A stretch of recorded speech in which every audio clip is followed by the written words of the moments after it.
Hello my dear students, how are you? I hope you will be very fine. Students, आज हम लोग पढ़ने जा रहे हैं यूनिट्स और मेजरमेंट। पर ये स्टूडेंट्स, हम आपसे एक चीज़ बोलना चाहेंगे, आप इसको गौर करिएगा कि आप चैनल को सब्सक्राइब करिए और लाइक करिए और शेयर करिए अपने फ्रेंड्स में। और साथ ही साथ आप जो भी वीडियोस दे रहे हैं, जो सबसे इंपॉर्टेंट थिंग है, आप तो सब्सक्राइब करेंगे मुझे पता है, लेकिन जो सबसे इंपॉर्टेंट थिंग है वो क्या है कि आपको वीडियोस पूरे पूरे देखने हैं। फिर से सुना होगा आपने, क्या वीडियोस आपको पूरे देखने हैं, नहीं तो आपको इनको देखने का कोई फायदा नहीं होगा। अगर आप स्किप कर रहे हैं 1 मिनट आधे मिनट देखकर, या आप थोड़ा वीडियो देखकर हट जा रहे हैं, तो इससे आपको कुछ भी फायदा होने वाला नहीं है। और ये वीडियोस आपको सिर्फ इसलिए बनाए जा रहे हैं क्योंकि आपकी समझ के लिए, आपको बेहतर चीज़ें जाएँ, आप तक अच्छी चीज़ें अंडरस्टैंडिंग जाए, इन सबको ध्यान में रख के वीडियोज़ बनाए गए हैं। और एक अच्छे स्टूडेंट की यही एक उसकी ब्यूटी होती है, वह जो भी चीज़ें देखता है, जो भी समझता है, उसको पूरा समझता है। तो अगर आप एक अच्छे स्टूडेंट हैं, जो कि आप हैं भी, तो आप वीडियोस को पूरा देखिए और स्किप बिल्कुल ना करिए। आप अगर समझना चाहते हैं, अपने कॉन्सेप्ट को क्लियर पाना चाहते हैं, तो एकदम पूरी तरह से वीडियोस को देखिए। और जो भी क्वेरीज आपकी हैं, जो प्रॉब्लम्स हैं, जिन पर आप और भी वीडियोस चाहते हैं, उनको कमेंट सेक्शन में आप डाल सकते हैं, लिख सकते हैं और फिर मुझसे बोल सकते हैं। अगर आपकी डिमांड बढ़ेगी और लगेगा कि नहीं, इस पर वीडियो बनाना चाहिए, इस टॉपिक पर वीडियो आपका बनता है, तो मैं उस पर कोशिश करके आपको वीडियोस पर प्रोवाइड करूंगा। क्लियर? तो आप सब्सक्राइब करिए, जो कि आपसे पूरी मुझे उम्मीद है आप करेंगे भी, और साथ ही साथ आप वीडियोस को पूरा देखिए, ठीक है? और कमेंट तो आपको बिल्कुल करना है, कमेंट तो करिए कि कैसा लगा, आपने देखने के बाद क्या पाया, ठीक है? तो लास्ट टॉपिक में हमने यूनिट्स और मेजरमेंट, जो कि 11th फिजिक्स का फर्स्ट चैप्टर है, या बोल सकता हूँ सेकंड चैप्टर है। उस तरह से फर्स्ट चैप्टर तो हम लोग उतना पढ़ते नहीं है जितना कि पढ़ना चाहिए, वो तो एक कहानियों किस्सों की तरह होता है। लेकिन जो फर्स्ट चैप्टर है वो हमारे यूनिट्स और मेजरमेंट ही है, जो कि सेकंड होते हुए भी हम फर्स्ट समझते हैं, उससे कोई दिक्कत नहीं है। तो यूनिट्स और मेजरमेंट में हमने लास्ट टाइम पढ़ा था कि मैग्नीट्यूड किसी फिजिकल क्वांटिटी का वह यूनिट के इनवर्सली प्रोपोर्शनल होता है, ठीक है? फॉर एग्जाम्पल मैं बताऊं कि अगर आपको टाइम बोला जाए कि आप बताइए 1 आवर कितना है, 1 आवर, तो यहाँ पर मैं बोलूँ कि टाइम की जो यूनिट है वह आर ली गई है, और मैग्नीट्यूड कितना है टाइम का, 1 है। अब बोला जाए इसको बताइए कि मिनट में कितना होगा, तो आप बोलोगे 60 मिनट होगा 1 घंटे में। तो बोलो कि जो टाइम की यूनिट है वो किसमें चेंज हो गई, मिनट में, लेकिन मैग्नीट्यूड किसमें चेंज हो गया, 1 से बढ़ के 60 हो गया। पर आर से छोटी यूनिट है कौन, मिनट। तो इसका ये मतलब हुआ कि जब मैग्नीट्यूड घटता है, ठीक है, तो यूनिट बड़ी होती है। जैसे कि 1 आर के केस में है, उसका मैग्नीट्यूड 1 है पर यूनिट क्या है, आर है। पर जब यूनिट घटती है तो मैग्नीट्यूड बढ़ जाता है।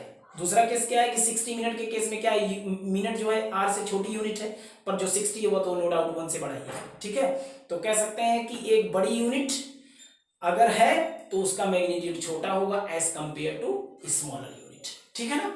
तो हम बोल सकते हैं क्या, इस तरह से कि मैग्नीट्यूड कौन, मैग्नीट्यूड, ये लास्ट टॉपिक में हम लोगों ने डिस्कस तो किया ही था, इसी को हम लोग लेकर आगे बढ़ेंगे। Magnitude inversely proportional to the किसके, यूनिट, ए यूनिट के। मैग्नीट्यूड किसके इनवर्सली होता है, यूनिट के, ठीक है?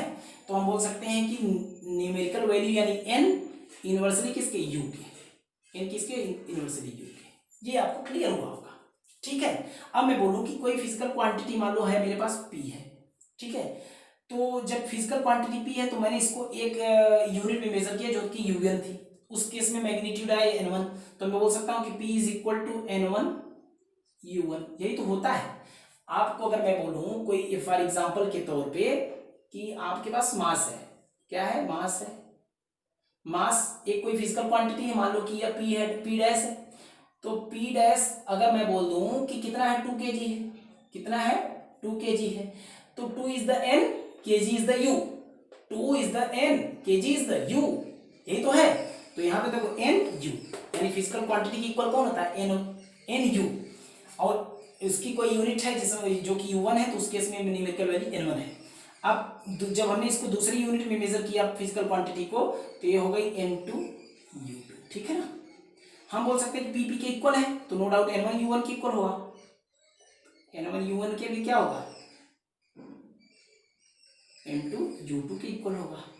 इस केस में हम बोल सकते हैं कि N1 is equal to N2 U2 upon में U1। ये होगा कि नहीं होगा, क्लियर हुआ सभी को? ये देखिए, यानी आप बोल सकते हैं क्या कि हमारे पास कोई फिजिकल क्वांटिटी दी हुई है, अगर एक सिस्टम एक यूनिट में उसको मेजर किया गया है, उस केस में उसका न्यूमेरिकल वैल्यू कुछ और है, तो सेकंड सिस्टम या सेकंड यूनिट में उसकी न्यूमेरिकल वैल्यू कुछ और होगी, बट उन दोनों का जो मल्टीपल या प्रोडक्ट होगा वो आपस में इक्वली क्या म्यूचुअली इक्वल होगा। ठीक है ना, ये बोला गया है। सभी को क्लियर हुआ कि नहीं हुआ है? आप सभी को क्लियर होगा, हम इतना समझ सकते हैं। ठीक है, तो n1 is equal to n2 u2 upon u1। Clear to everyone? समझ गए सब लोग? मैं फिर से बोल रहा हूं कि इनवर्सली प्रोपोर्शनल का मतलब ये होता है कि एक का बढ़ना दूसरे का घटना, यानी u बढ़ेगा तो n घटेगा। ठीक है, और n बढ़ेगा तो u घटेगा, ये इसका मतलब हुआ। ठीक है, तो इसी को हम लोग आगे बढ़ाते हैं। ठीक है, चलिए अब मैं बोलूं कि हमारे पास फिजिकल क्वांटिटी को दो पार्ट में डिवाइड किया गया है। एक होता है फंडामेंटल क्वांटिटी और एक होता है डिराइव्ड क्वांटिटी। फंडामेंटल क्वांटिटी ऐसी क्वांटिटी होती हैं जो कि सेल्फ डिपेंड होती है, वो किसी दूसरे क्वांटिटी पे डिपेंड नहीं करती। डिराइव्ड क्वांटिटी का केस बिल्कुल उल्टा होता है कि डिराइव्ड क्वांटिटी ऐसी क्वांटिटी होती है जो दूसरी क्वांटिटीज पे डिपेंड होती है। अगर मैं बोलूं दूसरी क्वांटिटीज कौन हो, फंडामेंटल क्वांटिटीज पे डिपेंड होती है। ठीक है ना, डायरेक्टली या इनडायरेक्टली। ठीक, तो अगर मैं बोलूं आपके पास लेंथ है, क्या है, मान लो कि आपके पास लेंथ दिया है, लेंथ गिवन है, ऐसा कुछ एक फिजिकल क्वांटिटी लेंथ दिया है। ठीक है, अब मैं बोलूं कि आप जी लेंथ तो आपको दिया है, अब आप थोड़ा सा मुझे मेजर करके दिखाइए वॉल्यूम। क्या नहीं, मेजर करके दिखाइए वॉल्यूम।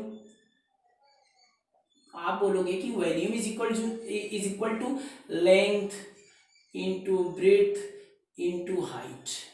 क्या मैं बोलूं ये तीनों की तीनों लेंथ ही तो है, पर लेंथ तो यहाँ पे दिया है एकदम बिल्कुल प्योर फॉर्म में। ब्रेथ, ब्रेथ मतलब वो भी तो एक लेंथ ही ना है, हाइट भी तो एक लेंथ ही ना है।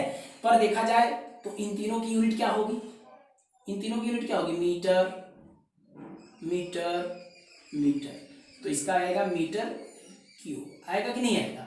लेकिन आप देखो वॉल्यूम है क्या, तीन अलग अलग क्वांटिटी पे डिपेंड है। ठीक है कि नहीं, लेंथ पर, ब्रेथ पर और हाइट पर। तो इस केस में वॉल्यूम क्या हुआ, डिराइव्ड क्वांटिटी हुआ। और लेंथ कैसी है, जो कि सेल्फ डिपेंड है, दूसरी क्वांटिटी पे डिपेंड नहीं है। तो एक ऐसी क्वांटिटी है फंडामेंटल क्वांटिटी। ठीक है ना, तो फंडामेंटल क्वांटिटी की जो यूनिट होती है उन्हें कहते हैं फंडामेंटल यूनिट, और जो डिराइव्ड क्वांटिटी की यूनिट होती है उन्हें बोलते हैं डिराइव्ड यूनिट। डिराइव्ड यूनिट का मतलब होता है कि जो फंडामेंटल यूनिट्स पर डिपेंड हो। अब एक और एग्जांपल मैं ले लूं, जैसे आपके लिए मैं बोलूं कि डेंसिटी आप बता दीजिए जी, डेंसिटी को ले लीजिए, हाथ से उठा लीजिए। तो आपको डेंसिटी का लेने का क्या मतलब, क्यों नहीं, डेंसिटी के लिए हम लोग लिखते हैं mass upon volume, mass upon volume लिखते हैं कि नहीं लिखते हैं ऐसा, मास अपॉन वॉल्यूम। ठीक है, ऐसा लिखते हैं मास अपॉन वॉल्यूम। अब आप खुद ही देख लीजिए कि डेंसिटी किस पर डिपेंड कर रही है, मास और वॉल्यूम पर। मास तो चलो फंडामेंटल क्वांटिटी, वॉल्यूम भी तो कहीं ना कहीं डायरेक्टली इनडायरेक्टली एक फंडामेंटल क्वांटिटी थी या दूसरी कोई क्वांटिटी थी। तो अब इसकी यूनिट क्या होगी, किलोग्राम, किलोग्राम पर मीटर क्यूब होगा ना, किलोग्राम पर मीटर क्यूब। किसकी यूनिट, किसकी यूनिट, डेंसिटी की, किलोग्राम पर मीटर क्यूब। क्या मैं बोल सकता हूं कि किलोग्राम एक कैसी क्वांटिटी है, फंडामेंटल क्वांटिटी है, ये यूनिट है, और मीटर कैसी यूनिट है, फंडामेंटल यूनिट है। क्या डेंसिटी फंडामेंटल यूनिट पर, डेंसिटी की यूनिट जो है किलोग्राम पर मीटर क्यूब और फंडामेंटल यूनिट पर डिपेंड है, बिल्कुल है जी। ठीक है, तो ये मतलब था इसका समझने का। ठीक, तो डिराइव्ड क्वांटिटी और फंडामेंटल क्वांटिटी आपको क्लियर हुआ होगा, क्लियर है सबको, बिल्कुल। क्या ये ऐसी क्वांटिटी जो सेल्फ डिपेंड हो या खुद पे डिपेंड हो, या ये बोल सकते हैं कि टोटली फ्री हो, वो किसी दूसरी क्वांटिटी पे डिपेंड ना हो, उसे फंडामेंटल क्वांटिटी कहते हैं। ऐसी क्वांटिटी जो किस पर डिपेंड हो, फंडामेंटल क्वांटिटी पे डिपेंड हो, उसे कहते हैं कौन, डिराइव्ड क्वांटिटी, और उनकी यूनिट को डिराइव्ड यूनिट बोलते हैं। ठीक है, और फंडामेंटल यूनिट की, फंडामेंटल क्वांटिटी की जो यूनिट होती है उसे क्या बोलते हैं, फंडामेंटल यूनिट बोलते हैं। ठीक है, तो हमारे पास जो 7 फंडामेंटल क्वांटिटी होती है, कितनी होती है, 7 फंडामेंटल क्वांटिटी। तो मैं उनका नाम बारी बारी से लिख दूंगा, आपको क्लियर हो जाएगा। फर्स्ट, सेकंड, थर्ड वन, ये आपका फोर्थ है, ये आपका फिफ्थ है, ये आपका सिक्स्थ है, और ये रहा आपका सेवेंथ। ठीक है, इनको हम लिखते हैं एक एक करके। देखिए सबसे पहला है लेंथ, क्या है, लेंथ। ठीक, दूसरा है मास, तीसरा है टाइम। ठीक, फिर कौन है, टेम्परेचर, टेम्परेचर भी आपका है। फिर कौन है, इलेक्ट्रिक करंट, इलेक्ट्रिक करंट। फिर कौन है, amount of substance,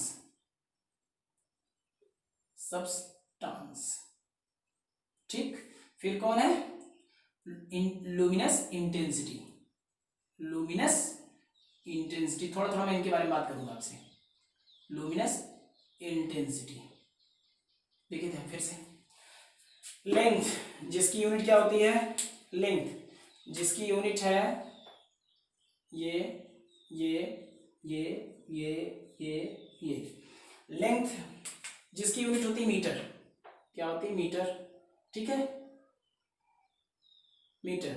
mass, kilogram, क्या होती है, किलोग्राम, ये को याद होना चाहिए सभी को, किलोग्राम। टाइम का क्या होता है, सेकंड, टाइम की यूनिट सेकंड। टेम्परेचर की डिग्री सेल्सियस या केल्विन,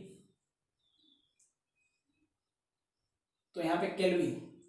इलेक्ट्रिक करंट का एम्पियर, 10th में पढ़े, एम्पियर। अमाउंट ऑफ सब्सटेंस का मोल, लुमिनस इंटेंसिटी का कैंडिला, क्या, कैंडिला, ये होता है। ये 7 फंडामेंटल क्वांटिटीज हैं और ये उनकी 7 फंडामेंटल यूनिट्स हैं। इसे कहते हैं क्या, फंडामेंटल, इन्हें बोलते हैं फंडामेंटल क्वांटिटीज, फंडामेंटल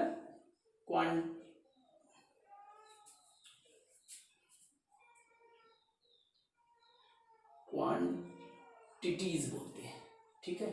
ये फंडामेंटल क्वांटिटीज हैं और इनकी ये यूनिट्स हैं, फंडामेंटल यूनिट्स। सभी को क्लियर होगा, fundamental quantities and fundamental units, ये आप चीज क्लियर करेंगे। 7 फंडामेंटल क्वांटिटी होती है और 7 फंडामेंटल यूनिट्स होती है, ठीक है। तो इसी को सभी को क्लियर हुआ होगा। अब थोड़ा समझना, ये मोल क्या है। मोल कहने का मतलब अमाउंट ऑफ सब्सटेंस, किसी सब्सटेंस की जो अमाउंट होता है उसे मोल कहते हैं, ठीक है। एवोगाड्रो हाइपोथेसिस होती है, उसके अकॉर्डिंग लिया गया। आपको इसके बारे में डिटेल में आपसे डिस्कस करूंगा। कैंडिला मतलब जैसे आपने कोई वैक्स वगैरह जलाते हैं, कैंडल वगैरह जलाते हैं, तो जो उसकी लुमिनस, यानी जो बोलते हैं आप इस तरह से गाँव में ज्योति, जो उसकी इंटेंसिटी होती है उसे बोलते हैं क्या, लुमिनस इंटेंसिटी। उसको मेजर करते हैं कैंडिला में। टेम्परेचर आप तो पता है 9th में पढ़ गया कि केल्विन में मेजर करते हैं ना, और मास को किलोग्राम में मेजर करते हैं। लेंथ को आप वैसे भी मेजर करते हैं मीटर में, बहुत सारी इसकी और भी यूनिट्स होती हैं छोटी बड़ी, पर जो एसआई यूनिट या जो फंडामेंटल यूनिट होती है वह मीटर होती है। आप इसके बाद करंट को एम्पियर में मेजर करते हो, ठीक है। इसके बाद जो बचा आपका लेंथ, टाइम, और आप ये भी बोल सकते हैं अमाउंट ऑफ सब्सटेंस। अभी तो शुरू में मैंने बोला कि मोल होता है, ठीक है। तो आई होप आपको चीज़ें क्लियर हुई होंगी, ठीक है। तो आने वाले वीडियोस में मैं आने वाली और भी चीज़ों को डिस्कस करूंगा। डायमेंशनल फार्मूले हैं इसके, फिर और भी फॉर्म हैं, इनको आपके साथ डिस्कस करूंगा और इनके वीडियोस आपको जल्दी ही मिलेंगे, ठीक है। तब तक के लिए good bye, thank you very much.